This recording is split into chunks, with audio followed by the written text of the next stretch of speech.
Bueno, es un placer teneros aquí. Hay muchas caras conocidas, me hace mucha ilusión. Creo que prepandemia que no estoy aquí de verdad, ¿no? Y nada, bueno, enhorabuena por vuestros trabajos, por venir aquí a contarnos esta maravilla. Y nada, desde el Departamento de Medievales os doy a todos la bienvenida. Y nada, presentaros un poco a Antonio de Juan y Diego Lucendo, que nos van a hablar de este Alarcos medieval. Antonio de Juan es licenciado en Historia por la Universidad Complutense de Madrid. Es doctor por la Universidad de Castilla-La Mancha con su tesis doctoral Patrimonialización de un yacimiento arqueológico Alarcos 1984-2010. Su trayectoria profesional está vinculada al mundo de la arqueología, en el que ha desempeñado la dirección de excavaciones en la provincia de Ciudad Real y de Toledo. Entre otros yacimientos destacamos el Circo Romano de Toledo, la iglesia de Santa Justa y Rufina o la Sala Capitular de Calatrava la Nueva. Desde 1988 hasta la actualidad es codirector de las excavaciones del Cerro de Alarcos, ha sido director de la Escuela Taller de Alarcos hasta el año 2002 y también director del Parque Arqueológico de Alarcos desde su fundación hasta el 2012. Viene desarrollando una intensa actividad investigadora en el ámbito de la arqueología medieval, ejerciendo de profesor asociado de Historia Medieval en la Universidad de Castilla-La Mancha desde el 97 hasta el año 2020, con participación en varios proyectos de investigación, impartiendo un gran número de conferencias, participaciones en congresos, etc. En el ámbito de la museología destacan dos grandes proyectos que son una referencia en este campo. El proyecto que seguramente todos conoceréis, ¿no? El de Alarcos 95, el fiel de la balanza, y el más reciente también otro proyecto maravilloso que es en Talavera la Reina y Burgos, que fue con el nombre de Atémpora, ¿no? Con la historia de la cerámica de Castilla-La Mancha. También nos acompaña Diego Lucendo, que es licenciado en Historia por la Universidad de Castilla-La Mancha y arqueólogo profesional desde el año 2001 y socio de Baraca Arqueólogos. Está especializado en arqueología medieval y moderna y en técnicas de excavación arqueológica, así como en arqueología de la arquitectura. Esta brillante trayectoria ha sido reconocida con premios tan importantes como el que otorgan anualmente, ni más ni menos, que la European Museum Academy, EMA, por el proyecto europeo Archaeological Automatic Interpretation and Documentation of Ceramics, y bueno, en otros premios de relevancia, como por ejemplo el de ARPA, por la restauración del patrimonio de Castilla y León en 2008, por la restauración precisamente de la muralla del Postigo de Santa María en Almazán, Soria. También ha participado como técnico arqueólogo en trabajos de excavación en diversos yacimientos, como en Calatrava la Vieja, Castillo de Cornatel, el Castillo de Jadraque o Montealegre de Campos en Valladolid. Ha dirigido y dirige intervenciones arqueológicas en diversos yacimientos. ¿No me veis nada? Ahí es que... Hola, ahora. Ha dirigido o dirige... Me lo tienes que decir. O dirige intervenciones arqueológicas en diversos yacimientos en España, entre los que cabe destacar las actuaciones arqueológicas en conventos de San Francesc y Madres Agustinas de Morella, en Castellón, las murallas de Almazán, en Soria, y el castillo de Peñafiel, en Valladolid, desde el 2018 hasta la actualidad, entre otros muchos, y, por supuesto, su actividad dirigiendo las actuaciones realizadas en el Parque Arqueológico de Alarcos, que es con el que os dejo ahora mismo. Y nada, muchísimas gracias por venir y a vosotros también. Y te dejo... Gracias. Bueno, voy a quitarme esto. Espero que me puedan oír. Bien, en primer lugar, estar muy agradecido por todos los que han venido a escucharnos, mostrar nuestro agradecimiento al Museo Arqueológico Nacional, a su director, Andrés Carretero, que ha venido hace un momento, a Solene, que nos acompaña, a Mercedes y a todos los miembros de esta institución que ha propiciado que nos podamos sumar a la maravillosa esta puesta al día de la arqueología, de la actualidad arqueológica en España. Bueno, pues yo creo que han pasado por aquí prestigiosos compañeros y, lógicamente, es un orgullo también estar aquí nosotros con ellos, ¿no? Muchas gracias por venir también a muchas amigas y amigos que trabajan con nosotros, a alguno responsable de Alarcos en un primer momento, como Alfonso Caballero, al director del Museo de Ciudad Real, que también nos sufre de manera cotidiana. Bien, entrando en materia, lo que pretendemos hoy es dar una visión de alguna manera de los resultados del yacimiento arqueológico de Alarcos en su fase medieval, pero en una época muy concreta, centrándola, dejando a un lado, sabiendo que lo vamos a dejar, cuestiones como el Alarcos ibérico, como el Alarcos en la Edad del Bronce o como el Alarcos romano, que ya se empieza a hablar algo de él. Bien, siendo conscientes de que vamos a dejar temas sin tratar, Haremos, en primer lugar, una aproximación al yacimiento, destacando de alguna manera su estado actual.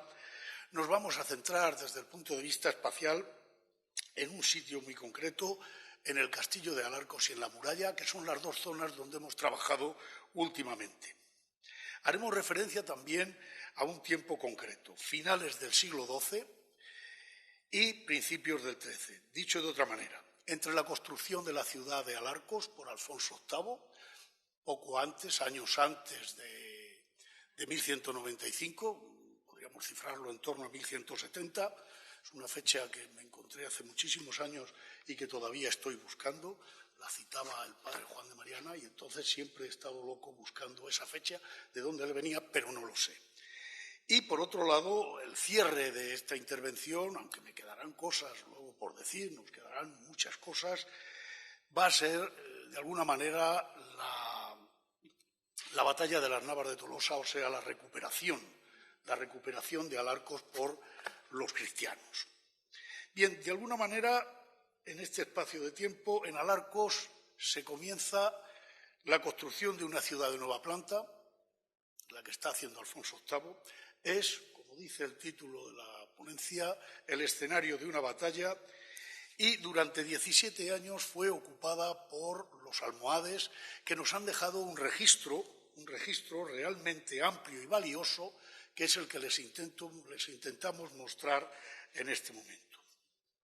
Bien, situándonos ya en el plano, diré que Alarcos está situado muy cerca de Ciudad Real, es una cresta cuarcítica, muy cerca también del río Guadiana y próximo también a otro de los grandes yacimientos de la zona, en época medieval, que es Calatrava.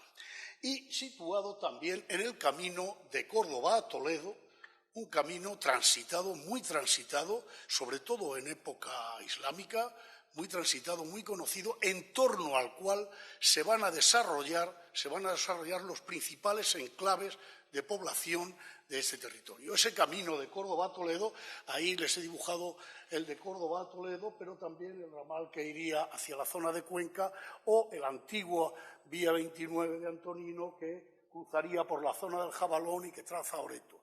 En el fondo, siempre estaremos tratando de un entorno que va a ser, digamos, el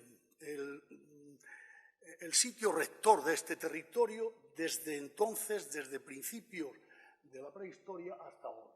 Estoy citando Oreto, Caracuel, Alarcos, Calatrava, pero si siguiera añadiendo elementos novedosos, podría decir Ciudad Real o Almagro. Como ven, siempre en ese entorno tenemos un elemento rector que aparece desde el principio.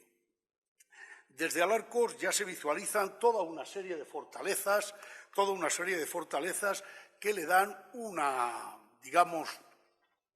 valor estratégico realmente excepcional, que es por lo que se elige este sitio para estar allí.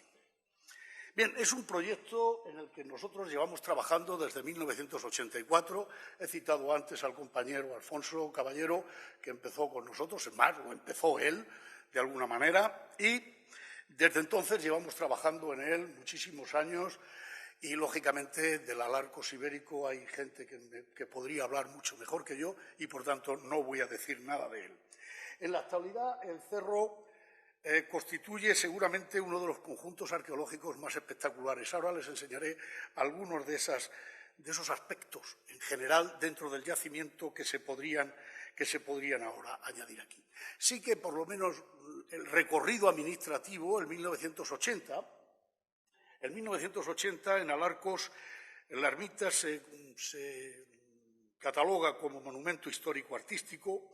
En 1992, el sitio es declarado BIC como zona arqueológica, algo indispensable y preparatorio para que en el 2003 se pudiese llegar al proceso administrativo de culminarlo como parque arqueológico, que es lo que es hoy en la actualidad. Una figura novedosísima, de la cual no es el momento de hablar, pero que creo que tiene muchísimo campo y que creo que va a tener muchísimo más en el futuro. Los vestigios arqueológicos Bueno, es un proyecto financiado, lógicamente, por la Junta de Comunidades, es un proyecto en el que intervienen también otras instituciones y otras administraciones, sin las cuales sería imposible presentar lo que yo estoy haciendo. El yacimiento, como ya he dicho antes, es enorme. Este es un plano que acabamos de diseñar con alguna novedad, es Alarcos, el yacimiento, con la muralla hipotética que estaría. Hay partes que ya tenemos excavadas, pero la otra, siguiendo unas curvas de nivel, hemos podido restituir lo que sería una muralla de unas 22 hectáreas a las que haré referencia enseguida. Aparte, tenemos un Alarcos ibérico realmente excepcional. Debajo sabemos que la Edad del Bronce también está presente. Pero el Alarcos ibérico es tan excepcional que hoy ya están contabilizadas 3 necrópolis. 2 de ellas ya eran muy conocidas, una en lo que se llamaba el barrio ibérico y se sigue llamando así en el parque, la segunda una necrópolis que apareció cerca del río Guadiana, que es lo que ven aquí, y una tercera que es la novedosísima, que ha aparecido muy reciente, que es lo que llamamos, o lo que llaman ya los que la están excavando, entre ellos mi compañero Diego, digamos Necrópolis 3 de Alarcos. Por lo tanto, como ven, es amplio. Bien, el poblamiento se viene haciendo desde, ya digo, desde muy antiguo, desde la Edad del Bronce. Tendríamos que centrarnos en 3 grandes momentos de Alarcos. Uno sería el ibérico, el que he citado, otro, que es al que nosotros vamos a dedicarnos, que es la fase medieval que se situaría entre los siglos XI y XIII, aproximadamente, y luego una última fase que es la del declive de Alarcos, pero que mantiene una población que estaría situada en torno a los siglos XIII-XIV, que no llegaremos seguramente por falta de tiempo. Bien, entrando ya en materia, tengo que empezar haciendo una alusión, lógicamente, a la conquista de Toledo. Desde la conquista de Toledo por Alfonso X hasta 1212, la fecha de la batalla de las Navas, todo el territorio al que vamos a hacer alusión ahora se puede considerar como una frontera. Reina Pastor, recientemente fallecida, por cierto, según me acabo de enterar, ya citaba que todo este territorio era una auténtica frontera abierta, es decir, todo el espacio. Esto le imprime un carácter muy claro en todo lo que va a ser luego su repoblación a partir ya del siglo XIII. Anteriormente, las zonas pobladas en Alarcos, en el entorno de Calatrava y de Alarcos, son los distritos castrales y más o menos los castillos y las fortificaciones del entorno. Bien, en ese periodo, entre la conquista de Toledo y las Navas de Tolosa, Alarcos y Calatrava van a adquirir un protagonismo realmente excepcional. En principio van a ser la cabeza de puente del mundo de Al-Ándalus hacia Toledo y después, una vez conquistada Calatrava, va a ser también una punta de flecha hacia la conquista de Andalucía. Por tanto, son un elemento de un protagonismo realmente excepcional. Bien, Calatrava había sido desde el principio, desde que Loreto deja de ser la capital visigoda, el protagonismo lo va a adquirir Calatrava, la hoy conocida como Calatrava la Vieja. Calatrava va a adquirir un protagonismo y se va a convertir en la capital islámica de la región durante todo el periodo islámico, incluso también en la época que nosotros vamos a hablar ahora, en la época almohade. Ella va a tener en algunos momentos hasta gobernadores y nuestros compañeros Manuel Retuerce y Miguel Ángel Hervás, que llevan tantos años como nosotros trabajando en ella, creo que ya han dado buena cuenta de cómo ha sido este lugar. Por tanto, también, a pesar de ser realmente excepcional, las fotografías, ahora que estamos en época de sequía, aunque esté lloviendo un poquito, están hechas en torno al 2010, que es cuando llovía, y aprovechamos unas buenas fotos aéreas para que tuviese agua. Hoy el Guadiana tiene bien poquito. Bien, en 1147, Alfonso VII el emperador conquista Calatrava. Conquista Calatrava y no puede mantenerla, prácticamente le cuesta, se la cede a la Orden del Temple, que se la devuelve inmediatamente al rey Sancho III, y bueno, pues ahí ocurre ya un hecho muy bien estudiado, que es cederla al abad de Fítero Raimundo y a Diego Velázquez para que funden una orden militar de nueva gama, que es la primera hispánica, que es la Orden de Calatrava. Orden de Calatrava que va a ser la gran protagonista de todo este territorio, a excepción de Alarcos. Como luego diré, que es un proyecto real, muy concreto. Pero sí que la Orden de Calatrava va a estar ahí. La Orden de Calatrava se va a situar con todo un sistema de encomiendas. Se va a establecer todo un sistema de encomiendas. Y miren, el sistema de encomiendas lo que se va a hacer, lo que se va a incorporar es en aquellos sitios que habíamos visto poblados en época islámica, situados todos ellos en el camino de Córdoba a Toledo. Esa línea roja es el camino de Córdoba a Toledo. Para alguien que no conozca muy bien la zona, seguro que ha ido en AVE a Andalucía, bueno, pues es el camino del AVE.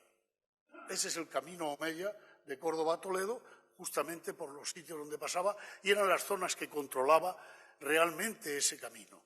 Y ahí funda una serie de encomiendas, Guadalerzas, que se convirtió en un hospital de la Orden, Malagón, que luego sería pasada a cuchillo con motivo de la campaña de las Navas, Benavente, algo que se sabe poquísimo de él, es este pequeño castillete que hay aquí, pero se sabe poquísimo de él, nunca se ha excavado allí nada, sabemos que debió ser una entidad realmente importante, pero bien, reconozco que es poco. Caracuel, que era un antiguo municipio romano, lo conocemos perfectamente, hoy se sigue excavando allí, se siguen haciendo algunos pinitos de trabajo, y también era un gran yacimiento ibérico de la época, que lo conocemos realmente poco porque no se ha excavado, es una reserva maravillosa, y Calatrava. Bien, en ese ambiente de creación de encomiendas para fijar a la población no va a ser ajeno a Alarcos.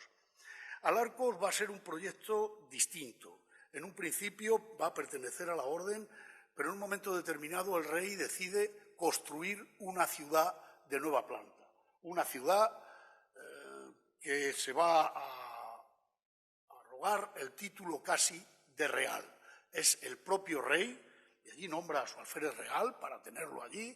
El rey está 2 o 3 veces por Alarcos viendo cómo iban las obras, en el año 91, si no recuerdo mal, en el año 93, 1191 y 1193, aparece el rey en Alarcos, digamos, inspeccionando las obras. Es una obra que es a la que nos vamos a referir nosotros muy mucho. Bien, esta es la imagen que nosotros imaginamos que sería la ciudad el año 1195, que es el de la batalla. Es una imagen, lógicamente, de una ciudad en obras. Bien, cuando explicamos desde hace años, tanto mi compañero Diego Lucendo o yo, lo que es el nivel arqueológico de Alfonso VIII en Alarcos, la verdad es que siempre resulta difícil desde el punto de vista arqueológico. Lo que nosotros estamos excavando desde hace muchísimos años es una obra. Realmente es una ciudad en obras. Perdónenme la expresión, patas arriba. Es decir, los restos de la obra están allí. De hecho, lo que nosotros encontramos son estos montoncitos que es el acopio de piedra para construir la muralla. Cuando excavamos uno de ellos, les prometo que juraban los operarios que estaban trabajando con nosotros, porque hicimos desmontar uno de ellos creyendo que era un torreón, porque en un principio, si se fijan, tienen esa visualización de como si fuesen torreones. Por ahí va la muralla de Alarcos. Y resulta que no, simple eran el amontonamiento de piedra para la construcción de la muralla. Es decir, lo que estamos excavando, lo que hemos excavado, es una ciudad en obras. Esa ciudad en obras, en algunos de los lugares, era realmente excepcional. Lo que hemos estado excavando es, por ejemplo, la fosa de la muralla, una fosa, que es esta que ven aquí, rompiendo los magníficos niveles ibéricos. Ahí lo que verían aquí es el santuario ibérico y está, como ven, roto. Es una fosita pequeña de 5 metros en su base por unos aproximadamente 5 o 6 metros de altura y 8 en la parte superior. Se pueden hacer idea del movimiento de tierra que eso supone. La anchura de la muralla era de unos 3 metros, concretamente 3 metros en la base, 2,80 porque está un poquito ataludada. Bien, esta se encontraba abierta en el momento de la batalla. La técnica constructiva era una técnica que reutilizaba muchísimo todo el material de la obra y no voy a insistir mucho en ella. Si alguien quiere, después podría ampliarlo. En la zona central está el castillo de Alarcos, dentro de esas 22 hectáreas. Un castillo realmente excepcional que yo diría que ese castillo sí que es la transcripción de toda la historia de Alarcos.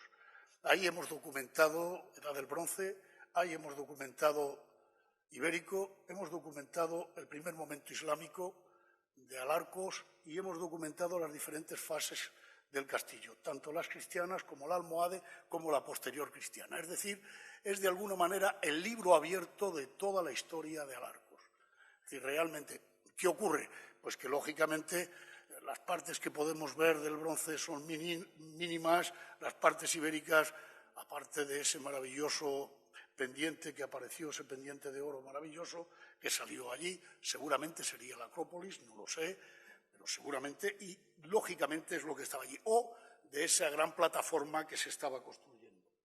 Bien, Alfonso VIII lo que estaba haciendo en el castillo era algo completamente novedoso. Piensen en la época en que estamos, Alfonso VIII está en el boom, de alguna manera, urbano de toda Europa. Estamos a finales del siglo XII y, por tanto, aquí se tiene que notar muchísimo las innovaciones técnicas, muchísimas innovaciones técnicas. De hecho, lo que nosotros podemos rastrear en Alarcos de Alfonso VIII es en esta imagen, en esta fotografía de dron, ven los puntos donde nosotros hemos ido localizando la obra de Alfonso VIII, que estaría haciendo esta crujía, una crujía realmente excepcional que queda inacabada. Conocemos, digamos, los apoyos, por decirlo de alguna manera, que son estos que ven aquí. Unos apoyos de una gran arcada, que es la que ven, y ahí tienen, esto es Alfonso VIII, esto es Alfonso VIII, y el resto son reutilizaciones de las piezas que tenía allí el rey, los constructores del rey, para construir la ciudad que no se llega a construir. Aquí ocurriría lo mismo, es decir, en uno de los frentes, el castillo tiene hasta 9 torreones. Uno de los torreones es el que les voy a mostrar, que es el que defendía, uno de los que defendía la puerta principal. Es un torreón, como ven aquí, pentagonal en proa, muy del gusto de la época. Hay 2 torres pentagonales en proa. Esta es la del oeste, que a nosotros, desde el punto de vista arqueológico nos ha dado, y estratigráfico, es el que nos ha dado más documentación, porque señalo ahí lo que era la antigua torre, una antigua torre rectangular que en época de Alfonso VIII se reduce, se convierte en una torre pentagonal en proa, pero que la excavación ha permitido que podamos ver lo que era la base de la torre completamente distinta. Es decir, hay un cambio en la construcción, lógicamente ya siguiendo las nuevas técnicas de construcción de la época.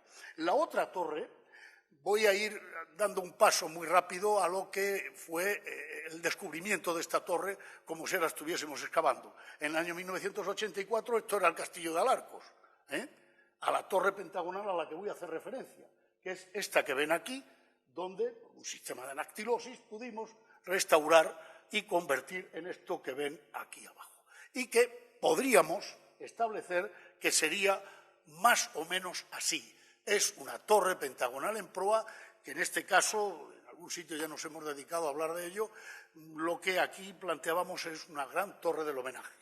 Es una gran torre del homenaje al uso de aquellos momentos, de las nuevas, y que se parece muchísimo a otra, si van por la zona no dejen de verlo porque el castillo es maravilloso, que es Caracuel. Este es el castillo de Caracuel, la torre pentagonal es de la misma época y aparece claramente así. Bien, adelantándome ya al año 1195. Esta era la situación del castillo de Alarcos en el año 1195, cuando se produce un hecho de armas. comenzó entonces a edificar la villa de Alarcos, dice el cronista, y sin acabar todavía el muro y no suficientemente afianzados los pobladores en el lugar, declaró la guerra al rey marroquí.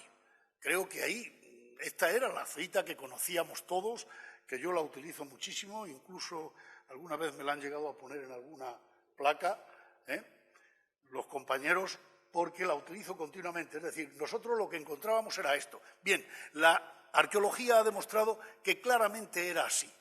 No acabado el muro y no afianzados los pobladores en el lugar, se dio la batalla.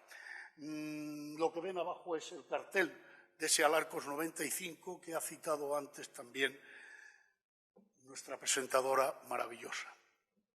Bien, voy a hacer unos pasos muy rápidos de lo que es la batalla. Yo me gustaría poder dedicarle el tiempo a la batalla, pero me van a permitir que vaya continuando. Ahí verán algunas de las frases.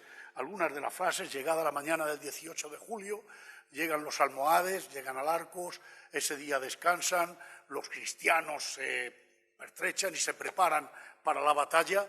Los almohades no admiten la batalla y ese día descansan. Al día siguiente, el 19 de julio, fue cuando empieza, digamos, el enfrentamiento entre unos y otros. El desarrollo de la batalla es realmente excepcional, sobre todo porque también las técnicas que se están aplicando y las estrategias de combate van a servir de mucho luego para las Navas de Tolosa. En otros momentos nos hemos dedicado a hablar justamente de estos movimientos. Ahora les enseño aquí, es un ataque frontal de la caballería cristiana, la caballería pesada, un ataque frontal sobre todo buscando el pendón califal que lo llevaba a Abu Yaya en el centro de las fuerzas almohades, y en un momento determinado, en la tercera embestida, las fuerzas del califa apoyan continuamente al ejército que estaba prácticamente derrotado, al ejército almohade, y por un sistema de tornafulle realmente excepcional, que por primera vez lo vemos aparecer aquí, son estos estos arqueros a caballo que iban rapidísimo, lo dicen, en oleadas, sin que nadie los pudiese. Este ejército tan sumamente, digamos, centrado en un ataque frontal, el movimiento rápido de ataque por todos los sitios del tornafulle de los musulmanes, prácticamente desbarató a toda la caballería cristiana. Los árabes se despliegan para perdición del pueblo cristiano. Dice, una innumerable cantidad de flechas sacadas de los carcajes, de los arcos, vuela por los aires y enviadas hacia lo incierto hieren con golpe certero a los cristianos. Esta frase es también otro elemento de los que nosotros hemos documentado más en Alarcos. Es decir, efectivamente, la innumerable cantidad de flechas.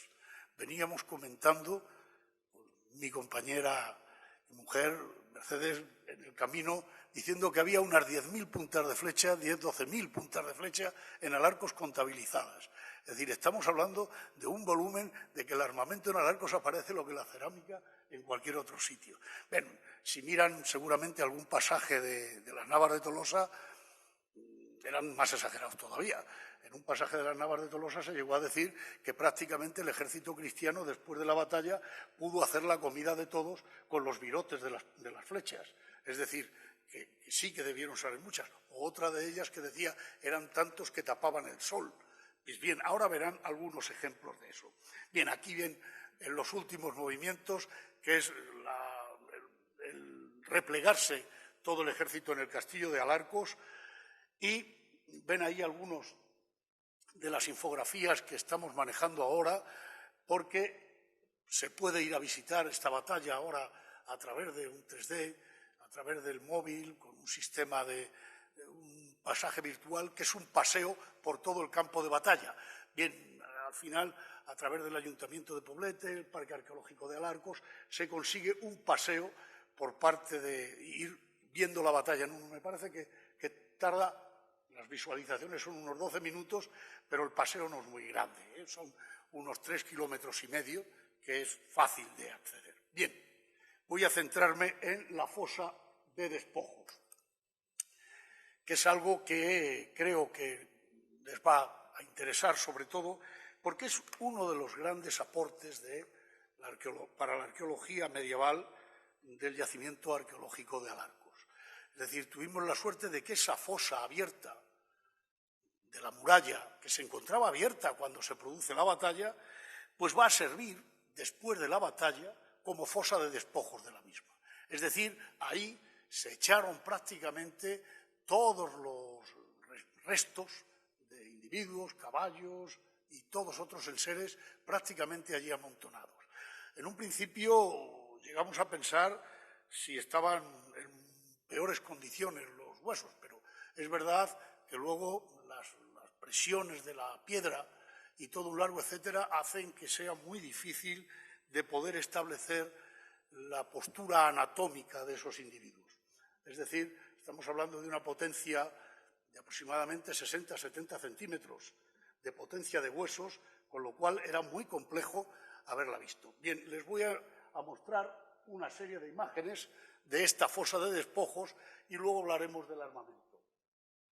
La fosa de despojos de la batalla es esta que ven aquí, justamente esta es la fosa, aquí esta es una calzada, una de las calzadas ibéricas, el santuario, y roto por la muralla, claramente esa fosa a la que estoy haciendo referencia, donde han ido apareciendo estos elementos que ven aquí. Se empezó a excavar en el año 1984, es el primer paso que dimos, del 84 al 88, que se hizo una tesis doctoral de los huesos que allí aparecieron. Después, en 1999-2001, se volvió un espacio realmente amplio y finalmente, en el año 2018, ya hicimos la última intervención que les voy a mostrar enseguida. La fosa realmente tiene una potencia arqueológica, yo calcularía en torno a los 5 metros. Es decir, ahora, si lo ven allí, eso está altísimo, pero cuando al principio nosotros lo vimos, nosotros pasábamos por esa puerta tranquilamente, pero bueno, la acumulación tanto de tierra del siglo XIV al XVI, como el derrumbe de la muralla, como tapar la fosa de despojos, más la misma fosa de despojos, redujo todo. Esto es, digamos, la parte superior de esa fosa de despojos, que se le echaba, lógicamente, piedra y cal como medida profiláctica en una fosa de ese tipo.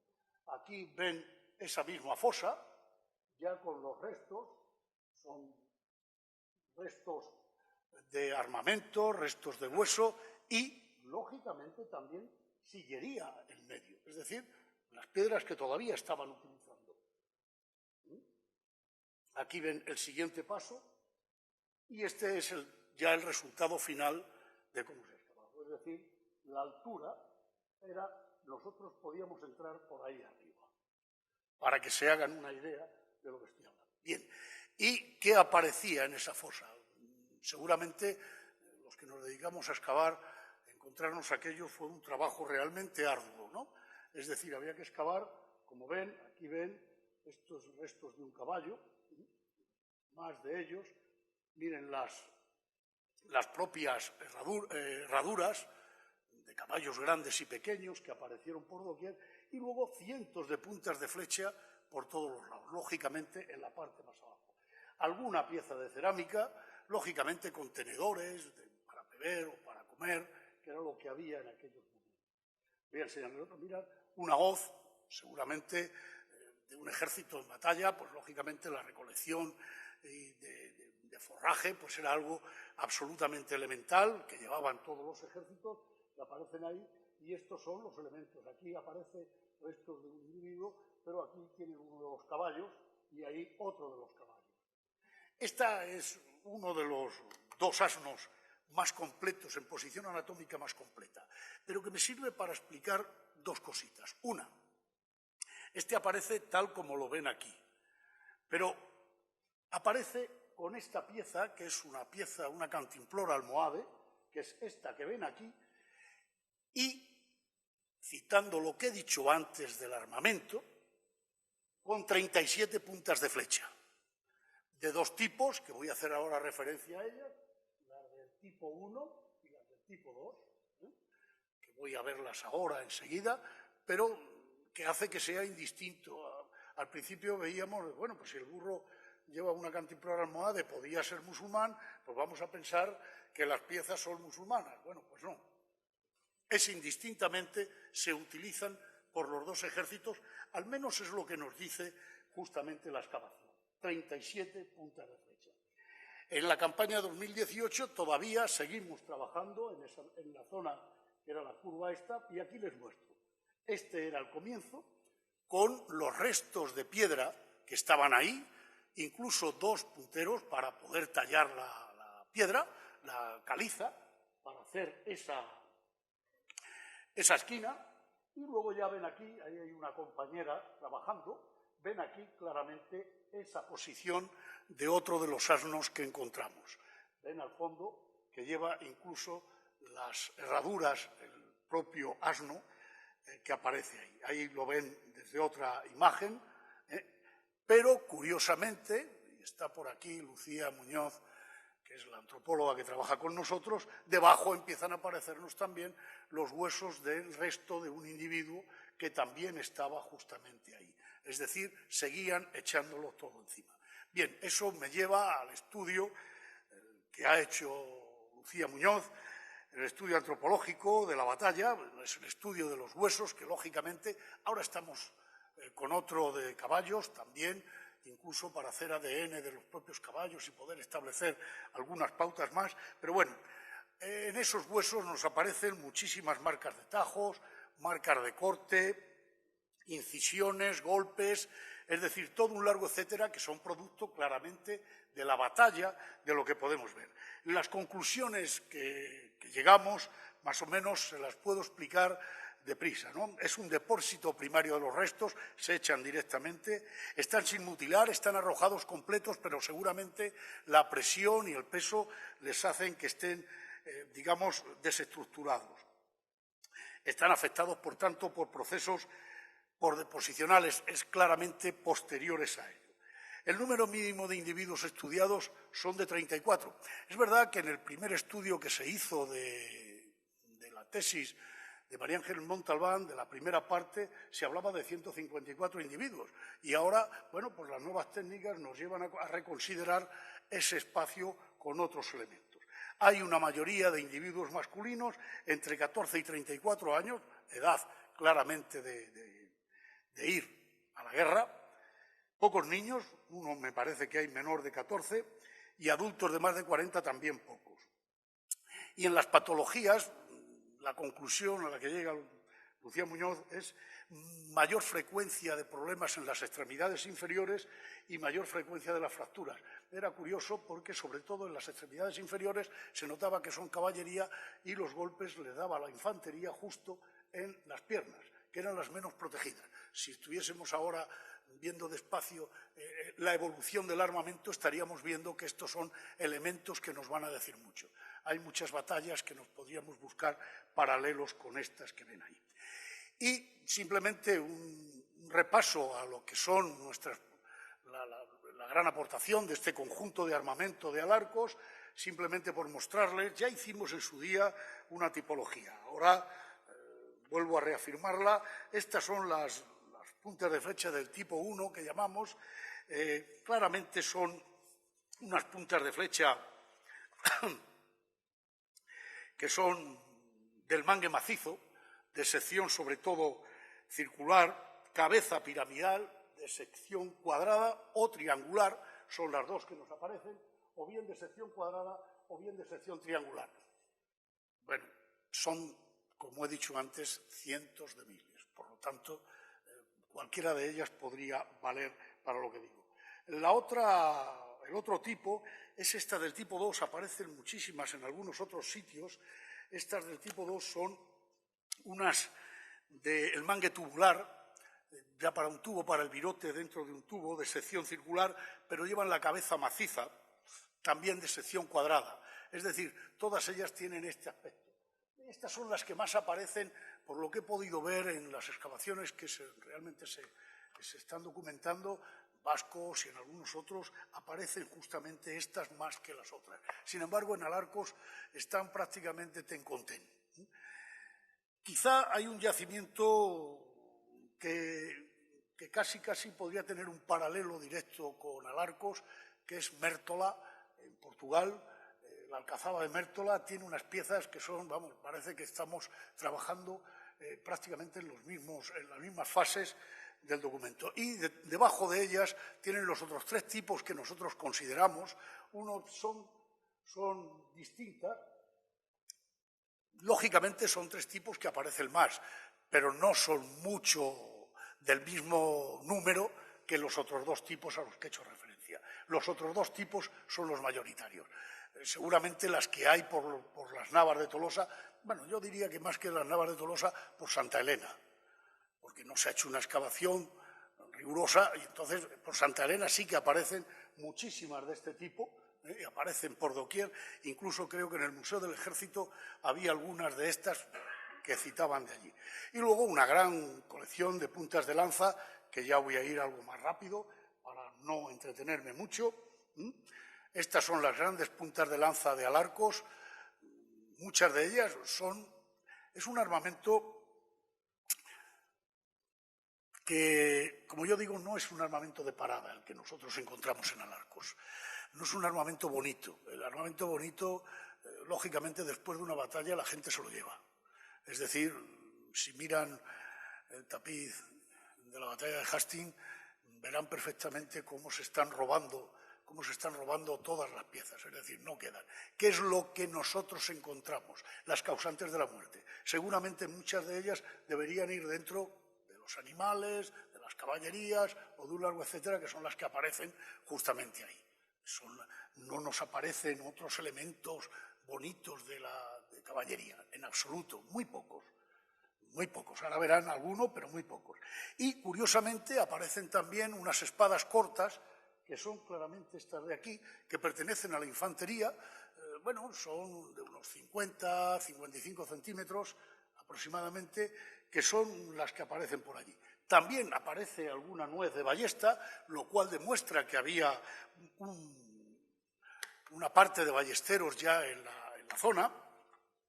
Son pocas las que se han encontrado. Lógicamente, también la ballesta era una pieza difícil de que se pueda localizar allí. O esta bala de honda que aparece, no son muchas, está perfectamente documentado en los manuscritos, en los honderos, en el ejército, pero bueno, se sabe poco de ellos. O algunos otros elementos de la propia batalla que también les cuento.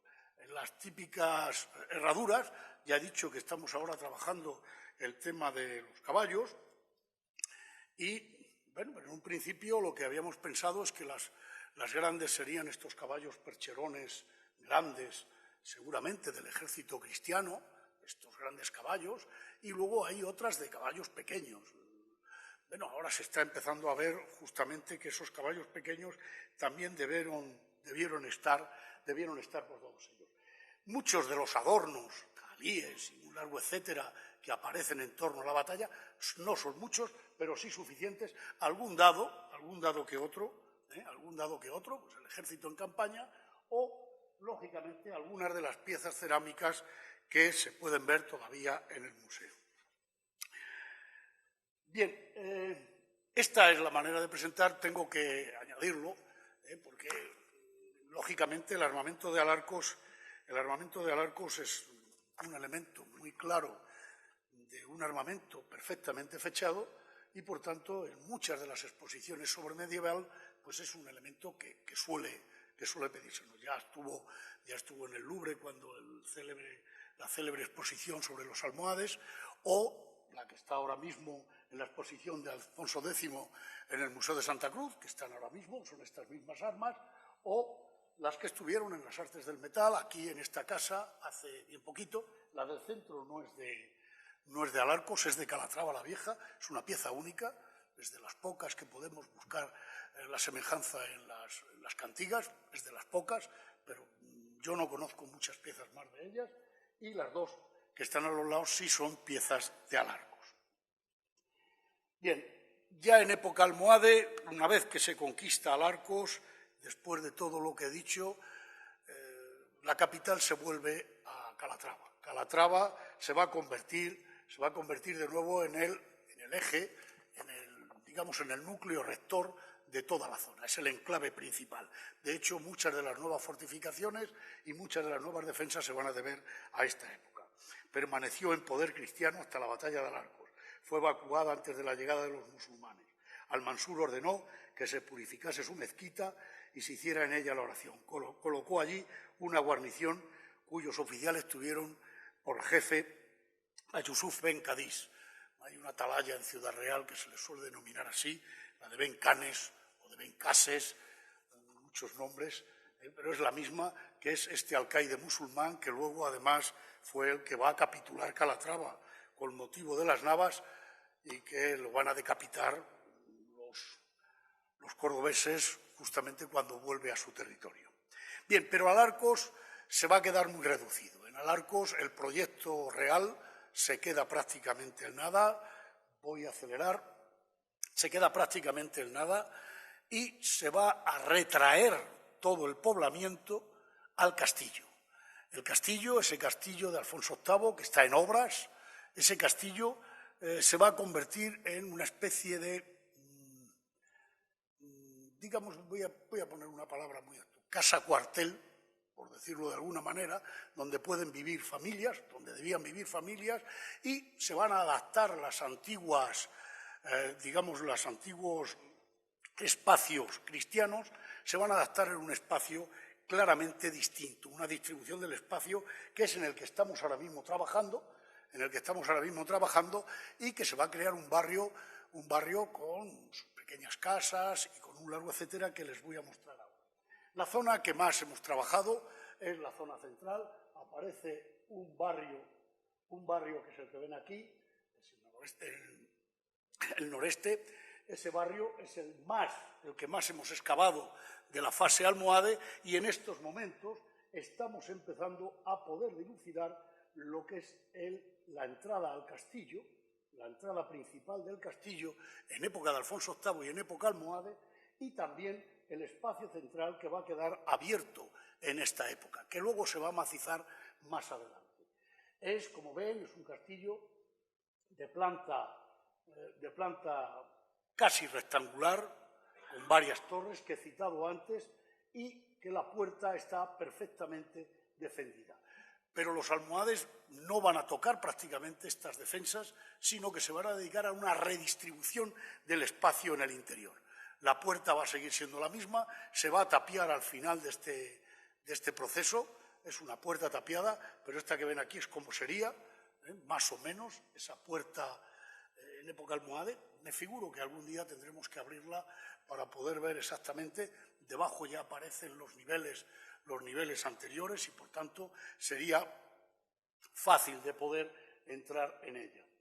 En el interior lo que se van a encontrar es justamente todas las piezas de trabajo de los constructores cristianos. Es decir, esto es lo que hemos encontrado siempre. Son restos de obra por doquier. Yo creo que ni siquiera llegan a terminarla los constructores almohades. Es decir, los almohades reaprovechan el espacio. Estas cuatro, en este caso, yo creo que están señalando un enterramiento justamente ahí, ¿no? En un momento determinado. Pero aquí ven lo que es las estructuras, las casas almohades, son unas casas reaprovechando los materiales de sillería, con alguna mampostería encintada, con ladrillos reaprovechados, y siempre el desarrollo en altura, siempre se hace con tapial de tierra, siempre. La cubierta de estas casas se hacen también con teja y en algunos casos vegetales. Esta es una imagen del castillo de Alarcos. Voy a hacerle una serie de pasos para que lo vayan viendo. Ahora nos vamos a centrar en este espacio, se lo pongo en grande, es este mismo espacio y esta es la calle Almohade, la ven perfectamente, y esta sería un poco la interpretación de cómo sería ese espacio. Bien, justo voy atrás, perdónenme, justo en este espacio es donde hemos encontrado todo el ajuar almohade que les voy a tratar ahora enseguida. Diseminado por todo él es donde se encontraba todo ese ajuar. Ahí ven este espacio. Esta es una infografía de cómo pensamos que sería. Ahora mismo se está realizando otra concretamente, pero esta creo que es la principal. Ahí ven algunas de las imágenes de cómo serían esas habitaciones, cómo serían esos espacios, y a los dos lados tienen una fragua, la parte de abajo es una fragua, o en la parte de arriba una letrina, que debería ser una letrina comunitaria, que aparece claramente ahí. Bien, el material y el ajuar de Almohade de Alarcos es realmente excepcional. Igual que he dicho antes con las armas, bueno, seguramente si todos pudiésemos excavar siempre unos niveles arqueológicos donde tienes encima una cosa, luego el sándwich en medio y debajo otra y te dice esto es entre 1195 y 1212. Ya está. Bien, pues esto es lo que hemos encontrado a la hora de poder excavar. Ya me gustaría, por ejemplo, poder documentar el nivel almorávide de Alarcos como hemos documentado el nivel almohade. El nivel almohade quedaba perfecto. Es decir, sobre la obra de Alfonso VIII, se echa prácticamente todo ese ajuar almohade. Un ajuar almohade riquísimo, que ha formado parte, una buena parte de él, de la exposición de Atémpora, lógicamente con otras piezas también de Castilla-La Mancha, pero que, bueno, pues ahora mismo que fueron en su día un avance importantísimo para estas cerámicas y que son las que les voy a mostrar ahora. Hay una cerámica común, que la ven ahí perfectamente, esta botellita es realmente excepcional, se conocían algunas, no completa, publicó Manuel Retuerce en su día ya esta misma pieza, pero no completa, y en Alarcos ha aparecido después completa, o estas jarritas que luego después se van a perpetuar en el mundo mudéjar durante muchísimo tiempo, pero que han visto perfectamente, porque una de ellas es la que aparece en la fosa de despojos, exactamente igual, con lo cual sabemos que es del 19 de julio de 1195 cuando se usan. O estas que ven aquí son una cantimplora con los típicos trazos almohades, de los 3 trazos grandes, o esa cajita que aparece junto con otras piezas, entre ellas esa cantimplora en una de las torres. Seguramente cuando se marchan los almohades en 1212 lo que hacen es destruir prácticamente todo el ajuar, prácticamente lo tiran todo él, son unas piezas excepcionales que están en el Museo de Ciudad Real, o estos ataifores, en este caso son los verdes, son ataifores, uno de ellos prácticamente diría que casi una cuscusera, con su propia tapadera en verde, muy normales por allí, o este gran ataifor verde que se conserva y que ahora mismo está expuesto en el Museo de Ciudad Real. O bueno, 2 de las piezas maravillosas de lo que era Alarcos. Esta es una de las piezas,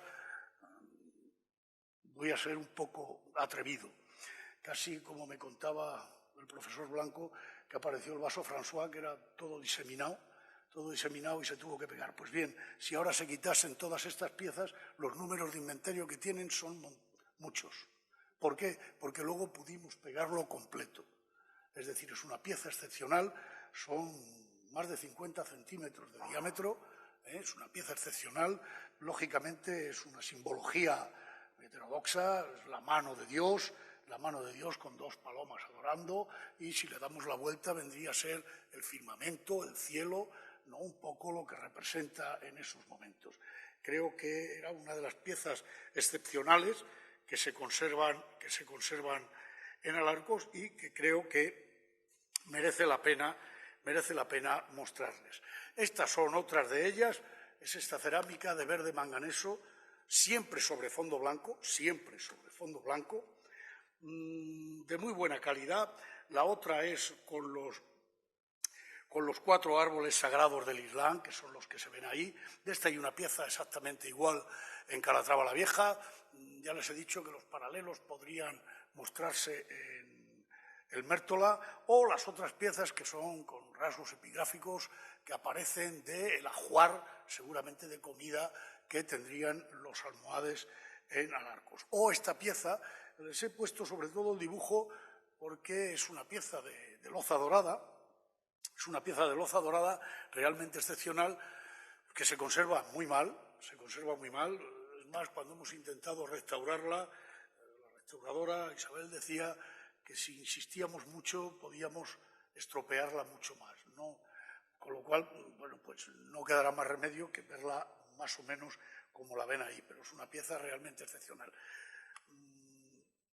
Los candiles, hay una transformación del candil, los célebres candiles de piquera islámicos que se conocen hasta la época almorávide y que se siguen, aquí van a cambiar, se van a convertir en estos de pellizco. Los más normales son esta pieza de aquí, esos son los candiles normales, esos son casi como nuestras bombillas, ¿no? Aparecen muchísimos fragmentos de los candiles, pero las otras dos son dos piezas realmente excepcionales, aparecidas en la torre 3, como echadas allí y prácticamente completos.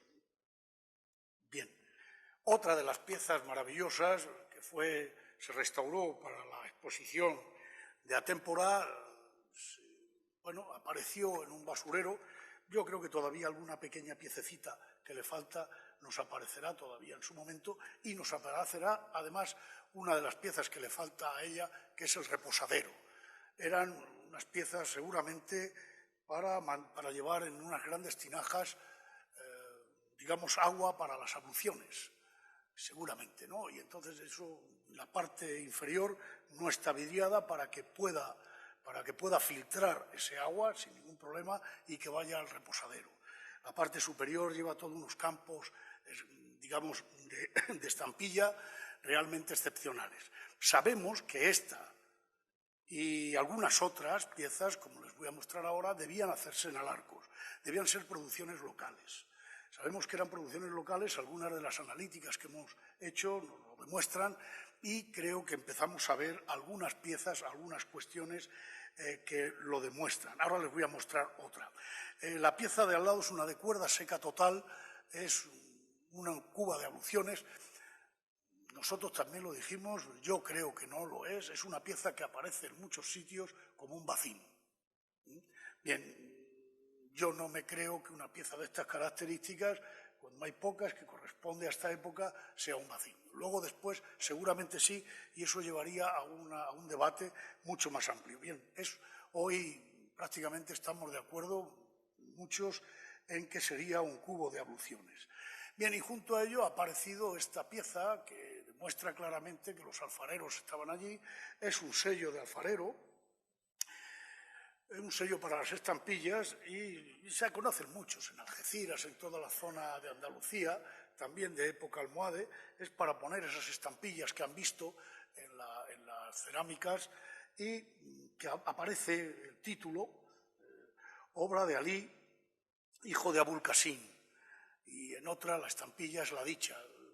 Hay muchas veces que este desgraciado lo que hacen es repetirlo continuamente, otras veces es al-Maluk, es decir, hay muchas de ellas que van apareciendo sistemáticamente. Esta es la que aparece. Otra es esta piececita de aquí, que es otra de las estampillas, que bueno, ya no voy a entrar mucho más en ella. Aparte de esos, voy a decirle ya cajas, en este caso es de hueso con pan de oro, que ahora mismo está en el museo. El montaje lo hicieron en el Museo de Ciudad Real. O estas piececitas que son las torres de Rueca, que también han aparecido algunas de ellas, y he traído dos de las piezas maravillosas. Muchas de ellas son la flauta de Alarcos, la célebre flauta de Alarcos, que además ha sido motivo del fiel de la balanza. Aparecen dos trocitos de ellas, aparecen como brazaletes de arquero, y luego los vimos como yunques de afilar hoces. Son yunques, bueno, pues de esas cosas del mundo de la etnoarqueología que Mons Esteban, en el norte, en Tarragona, consiguió ver a un herrero que todavía la seguía utilizando, bueno, y ya al final pudimos detectarla. Y ahora, efectivamente, todo el mundo, en casi todas las excavaciones, empiezan a aparecer este tipo de piezas que son para afilar justamente estas hoces. Es una pieza realmente excepcional. He traído algunas de las que nos han aparecido nosotros, pero ya se detectan por muchos sitios, por muchas de las excavaciones. Las imágenes, lógicamente, son algunas para que vean cómo se utiliza ese yunque que se hace ahí. Bien, en el sector sureste voy ya rápido, porque veo que si no nos aparece ya un elemento clave. En lo último que hemos estado excavando, en esas casas almohades, nos aparece una con un conjunto de individuos echados ahí, y utilizo el término echados. Son 6 individuos, concretamente un infante, que está en torno a 0 a 3 años, un adulto joven de 20 a 35, 4, y un adulto medio. Son los que aparecen ahí. Ellos llevaban también un atillo con una serie de monedas de la época de Alfonso VIII y que conservaban, uno de ellos, el individuo número 5, podía ser, voy a ir deprisa, debía estar maniatado porque tenía las manos atrás, seguramente maniatado, y tenía restos y huellas de tener una muerte violenta de alguna manera, ¿no?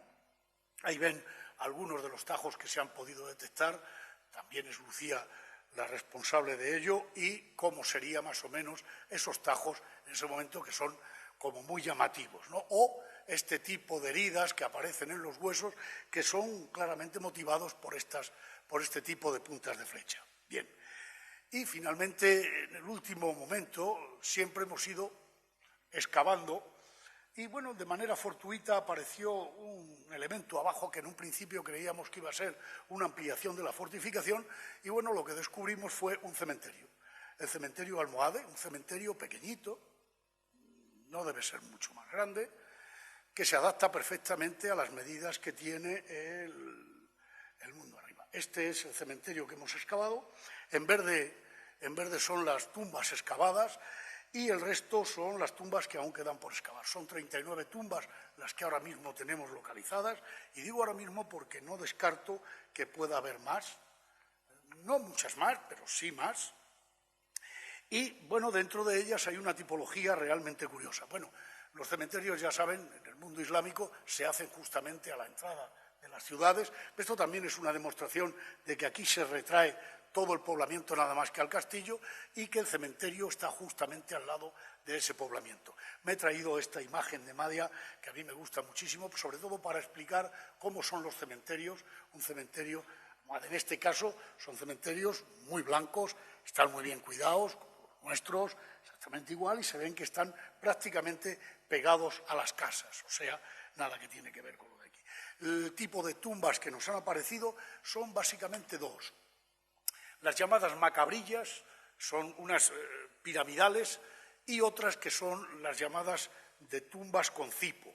Con cipo son con un hito, una piedra hincada en la cabeza y en los pies para señalar justamente, digamos, la cabecera y los pies del individuo. También se han descubierto muchas tumbas de niños y, curiosamente, que es en la que estamos trabajando en este momento, una tumba, que ahora la van a ver más despacio, que es esta de aquí, que es una especie de panteón. Ahora dedicaré. Bien, esta es una imagen que estamos ahora mismo trabajando con ella, la vamos a pasar a render en breve, que es esta que ven aquí, que es lo que imaginamos que sería ese cementerio. Ese cementerio, ¿por qué? Bueno, nosotros al excavar, seguramente lo que hemos documentado perfectamente es todos esos estucados que debían llevar estas tumbas. Y los hemos visto, es verdad que no se conservan, es decir, prácticamente los dejas y se deshacen. Y con almagra casi todos ellos. Por lo tanto, sí son unas tumbas que debían llevar una decoración en almagra. En Almería han aparecido algunas de estas macabrillas justamente así. Bien, a la que voy a citar son 2 tumbas, una de ellas es este que le llamamos el Panteón, son un hombre y una mujer, los dos enterrados en la misma tumba. Es curioso, nos demuestra que la macabrilla se hace después, se hace justamente después, y se monta encima de las propias fosas, los muros, por tanto, no se puede aprovechar una pieza, sino que se ha hecho claramente después. Pero es más, en esta misma tumba aparece justo ahí, lo vimos porque el último día, como suele ocurrir muchísimas veces en los célebres perfiles, el último día al caerse se vio que había la tumba de un niño. Es decir, sabemos que en el panteón había un hombre, una mujer y un niño. El hombre y la mujer eran ya, permítanme la expresión, talluditos, debían ser en torno de entre 40 y 60 años, por tanto ya eran mayores para lo que había, y lógicamente son los que ahora mismo estamos excavando. O esta otra tumba, que es las célebres tumbas con cipo, son las que más se conocían por esta zona. Las que no eran muy habituales eran las macabrillas, pero esta sí, es una tumba con cipo, como ven, el cipo hincado en la cabecera de la tumba. Esta se excavó completa, 1,40 de profundidad, seguramente buscando la tierra virgen, pero se llegó a descubrir, y sobre todo todos ellos están de cúbito lateral derecho, que también afectó lógicamente al mantenimiento de los propios huesos. Bien, y voy cerrando.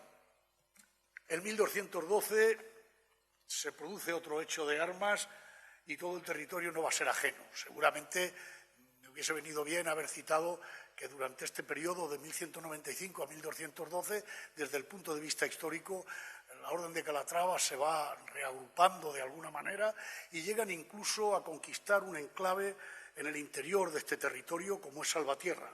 Salvatierra, en un golpe de mano de 1198, lo recupera la Orden de Calatrava y, de hecho, durante unos años esa Orden de Calatrava se va a llamar Orden de Salvatierra. Luego, en 1211, va a ser seguramente, de ahí el término salva la tierra que algunos cronistas le daban, y es que en 1211 las tropas almohades prácticamente estuvieron asediando Salvatierra y conquistan Salvatierra, pero no llegan más adelante. Otra cosa hubiese sido más si lo hubiesen pillado en aquellos momentos. Esto permitió rehacerse al ejército cristiano, que al año siguiente, por fin, se celebró la cruzada, utilizo el término como se utilizaba en la época, y así estaba dicho por el clero, de la cruzada de las Navas de Tolosa. Seguramente podría explicar todo ello, pero yo me voy a ir acercando a que el ejército se fue, digamos, reuniendo en Toledo. El gran ejército cristiano llegó a Malagón. El Malagón pasaron a cuchillo prácticamente a todos. De Malagón pasaron a Calatrava. En Calatrava cayó por capitulación, capituló Cádiz, y seguramente eso le valió por las dos partes. Por una, le cortaron la cabeza a Cádiz por haber cedido la plaza, y por otra, se enfadaron los ultramontanos y se volvieron claramente enfadados porque no pudieron obtener botín, ¿no? El botín era una parte realmente importante de la época. Y desde allí fueron a Alarcos. Y en el entorno de Alarcos conquistaron ya Piedrabuena, Caracuel, y siguieron camino de Salvatierra hacia las Navas de Tolosa. Yo me voy a quedar en esta imagen que es, dice, y en primer lugar llegaron a Alarcos, dice, y habiendo acampado allí se apoderaron de la plaza, aparte de otros castillos cercanos. Durante aquel año llegó el rey Sancho de Navarra. Eso que ven ahí es lo que nosotros hemos documentado también en las excavaciones. Parece ser un zapador que debía estar en ese momento intentando escalar en el castillo, aparece a los pies del castillo de Alarcos y que tiene como cuestión novedosa 2 piezas de oro que debía llevar seguramente el pago, 2 piezas de oro que fechan perfectamente también a este individuo, que son 2 piezas de morabetinos de Alfonso VIII fechados en Toledo en 1212. Por tanto, creo que quedaba fechada perfectamente este guerrero, que fue uno de los que recuperaron Alarcos. Después de Alarcos lo que va a venir es Villarreal, es decir, Alarcos, después de la batalla de Alarcos y después de la batalla de las Navas, seguramente no se recupera totalmente. Es verdad que hay un poblamiento en Alarcos posteriormente, pero no se llega a recuperar. Y el rey, para que la tierra no se yerme, según decía, lo que va a fundar es una ciudad en el Alfoz de Alarcos, que le va a poner el nombre de Real, y de ahí Villarreal. Bien, y yo ya voy a terminar simplemente con unas imágenes de los muchos años que llevamos trabajando, pues más o menos de cómo se llega un poco, son los antes y después del yacimiento, ¿no? Es decir, la foto que ven a la izquierda es el antes, cómo estaba Alarcos, y la foto de la derecha es de después. Es decir, son, de alguna manera, he puesto la frase de Diego de Jesús y María, que me hacía mucha gracia, dice: soy Alarcos, lugar arrasado en la eminencia de un cerro, destrozo de edificios, fortaleza desmantelada. Aquí fue Alarcos, que ese es Alarcos. Es decir, esos cambios. Esto es lo que nos encontramos los primeros años, esto es lo que hay en este momento. Ahí ven una foto de Lauren realmente muy bonita. Esto es como estaba y esto es en la actualidad. Esto es el primer momento, con una viña maravillosa allí, un momento de ocupación por parte de la escuela, y esto es la zona de acogida actualmente de Alarcos. Y este es el resumen, que por cierto fue el resumen con lo que terminé también mi tesis doctoral, porque creo que demuestra claramente todo el trabajo que se suele hacer para llegar a la investigación.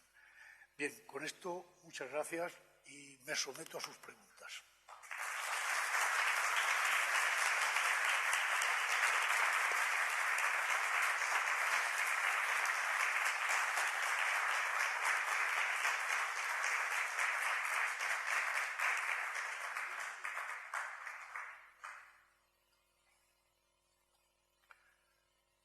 Si alguien tiene alguna pregunta y quiere que le pueda ampliar alguna cosa, sin ningún problema.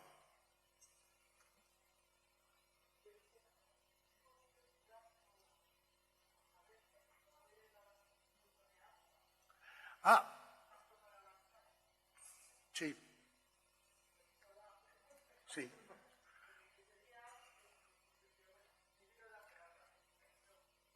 Interesantísimo. Muchas gracias. En segundo lugar, pues a ver si puede satisfacer esa curiosidad sobre el abastecimiento de aguas en una zona que, si es alguadiana, pues sí, será de capas freáticas o algo parecido, ¿no? Digo yo. ¿Se han encontrado pozos o...? Sí. Vamos a ver. En la Alcazaba sabemos de la existencia al menos de un pozo. Hay un estudio de la Escuela de Minas de Almadén, que se hizo hace muchísimos años, que hablaba ya de una capa freática. Es verdad que no hemos llegado a ella, pero bien, la documentación que nos dan los técnicos es que sí había una capa freática. De hecho, en la excavación que hemos hecho en una de las zarpas, a las margas típicas del agua de pozo, digamos, de los estratos de pozos, aparecen muy claras. También es verdad que yo no me ha dado tiempo a explicar mucho más, que nos aparece al menos un aljibe. Un aljibe que en época de Alfonso VIII seguramente se está ampliando. Es decir, eso también está completamente documentado. Y hay toda una serie de recogidas de agua, de canales, que sabemos que en las casas se debían coger, seguramente agua de lluvia. Bueno, luego no me extrañaría que hubiese azacanes. Utilizo el término toledano, ¿no? El término de azacanes es subir el agua desde el río, que está abajo, y lógicamente se tendría que subir. En Toledo se ha estado subiendo muchísimo tiempo así. Se recoge el agua de lluvia, lógicamente, se recoge más de lo que parece cuando todo está bien organizado. Es decir, por ejemplo, la ermita actualmente de Alarcos recoge el agua en un aljibe que hay posterior, pero la recoge completamente, y a nosotros nos sirvió para mucho de la obra que hicimos luego en restauración. Son los dos sitios donde tenemos documentada la captación de agua. Y abajo sabemos que hay alguna edificación en torno al río que debía ser para proveerse de agua. El aljibe está y un pozo hay. No sé si les sirve.